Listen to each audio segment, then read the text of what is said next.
നിങ്ങളുടെ ഉള്ളിൽ ഒരു യൂദാസിൻ്റെ സാന്നിധ്യമില്ലേ? നിങ്ങളുടെ ഉള്ളിൽ ഒരു ബറാബാസിൻ്റെ സാന്നിധ്യമില്ലേ? അകത്തൊരു പത്രോസില്ലേ? ഒരു ക്രിസ്തു സാന്നിധ്യവും സാധ്യതയുമില്ലേ? ഉണ്ട്.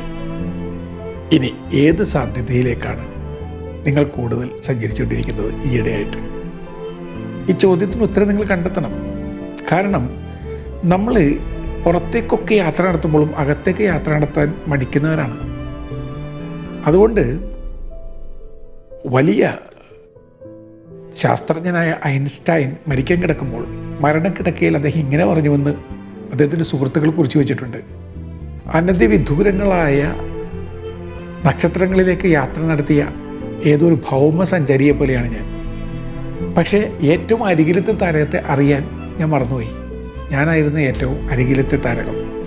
നമ്മൾ നമുക്ക് തന്നെ ഒരു ആത്മകഥ ശീർഷകം എഴുതുകയാണെങ്കിൽ ഞാൻ അറിയാതെ പോയ ഏറ്റവും അരികിലത്തെ താരകം എന്ന് പേരിടേണ്ടി വരും. അപ്പോൾ സ്വയം ഒന്ന് ചോദിക്കുക, ഉള്ളിലേക്ക് നോക്കിക്കൊണ്ട്, ഞാൻ എന്തിനോടാണ് കൂടുതൽ സാദൃശ്യപ്പെട്ടുകൊണ്ടിരിക്കുന്നത്? ഏത് സാമീപ്യത്തിലേക്കാണ് ഞാൻ പോയിക്കൊണ്ടിരിക്കുന്നത്? യൂദാസിലേക്കാണോ, ബറാബാസിലേക്കാണോ, ക്രിസ്തുവിലേക്കാണോ? ആദ്യത്തെ ചോദ്യമാണ്.